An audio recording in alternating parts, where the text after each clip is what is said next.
Hello everyone and welcome back to the Great Book of Grudges. My name is Nathan and today we're going to discuss the recent update to the Mountain Blade Warhammer mod. So the month of May is now over and the developers of the mod have released their usual monthly update, this time with loads of different screenshots from all around all sorts of development. What you're seeing on screen right now is mostly scenery shots, where we're going to see some shots regarding a vampire village, some empire towns and so on. Everything looks really good. It's very obvious when you look at the vampire scenery, as everything is just proper grimdark. It's got that old school 90s to early 2000s Warhammer Fantasy feel to it, which is absolutely great. Fans of the tabletop will be able to look at that and see stuff that is very familiar to them. One specific screenshot seems to show off what I believe is a Gave. So Gaves are children born with mutations, often abandoned and raised up by the Beastmen.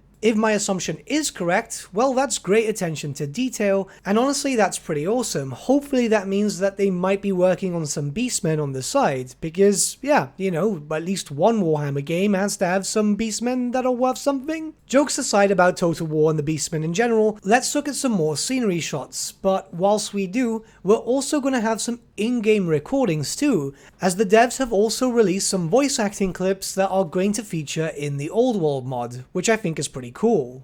By my will, advance! Devour them! Archers! Death! Be my shield! Do my bidding! Loose arrows! Make them bleed! Fear me, mortal! Face the enemy! On my command! Next we have some 3D assets, which look pretty good. Honestly, the horse armor looks great. Of course, it feels weird to say horse armor because that brings me back to the Oblivion thing, but let's move on. Everything looks stylized. The Knights of More horse armor, More being one of my favorite gods, looks absolutely awesome. And it shows that the developers are really giving it their all. It looks like we're going to get a lot of different item variety when it comes to Old World, so that's absolutely great. This shows the flexibility of Mountain Blade Bannerlord, which has got loads and loads of customizable things, so of course it's good that the mod is also trying to do the same thing.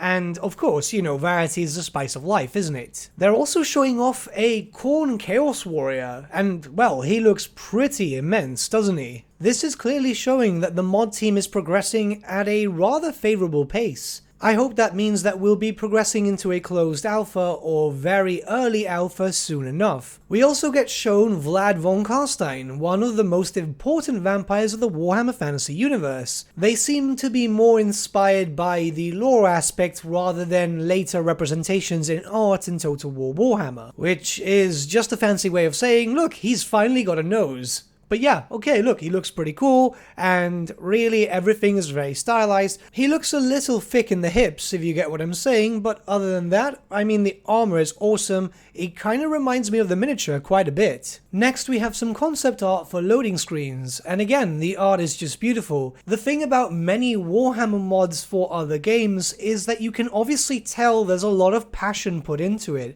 And it's very clear when you have art of this quality. Loads of concept art has been released here, showing off different units, different types of weaponry, just a little bit of everything, including some Bretonnian armaments. There's so much potential here, I honestly can't wait to see more. We've also got a first look at the concept art for 3 rather well-known characters. Heinrich Kemmler, one of the most powerful necromancers in Warhammer Fantasy battles. Valton, the Chosen of Sigmar, which many believe to have been Sigmar incarnated once again. And finally, Luther Huss, a very strong-willed Sigmarite battle priest. More and more big-name characters are slowly being shown off in various different forms, so this is pretty cool. I wonder how exactly we'll be able to interact with said famous characters. I don't have a lot of playtime with Bannerlord, but I have played enough to know that characters themselves, well, you know, big characters such as kings and so on, they don't really do much. You can fight them and get some quests every now and then, but they kinda act as traditional NPCs.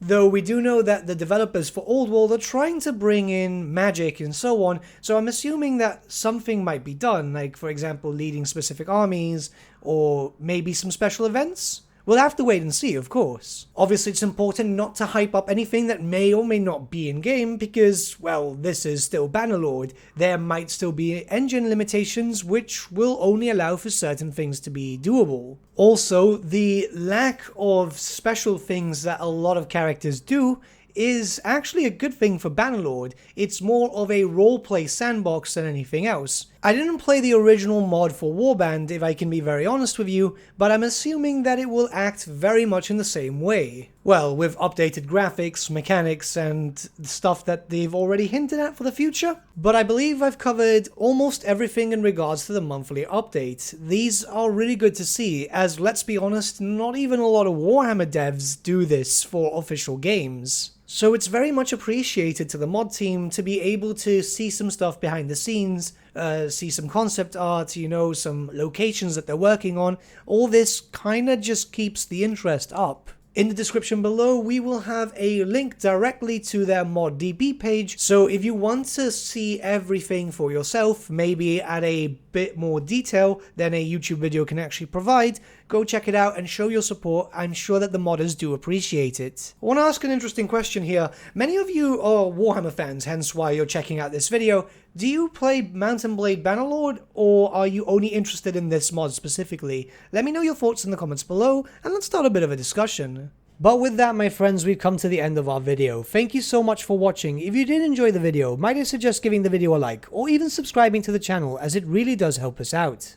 In the description section below are various links to different social media platforms such as Facebook, Instagram, and Discord. Also in the description section is an affiliate link with Element Games where you could buy loads of hobby-based products, not just Warhammer, for 10 to 25% off. Making a purchase using that link and also our special code, which is also in the description, supports the channel at no extra cost to you, which we think is rather cool. A big thank you to our patrons. Your support means the world to us. It's amazing that people want to help a small channel like us grow and get to a higher level of content. A big thank you to Gibraltar LUSC, Ryan Bertsche, Andrew Prince, and Okro for subscribing to us at our Fane level. You guys are super cool. And a big thank you to Edward Yule, VS Vasan, Aaron Whitman, and Shaggy for subscribing to us at our King level. Honestly, we can't thank you all enough. And lastly, a big thank you to all of you for liking, sharing, and commenting on these videos. Honestly, it's because of you guys that the channel's been growing at such a great pace lately, so we can't thank you all enough. But with that, my friends, thank you so much for watching once again, and we shall see you all again very, very soon.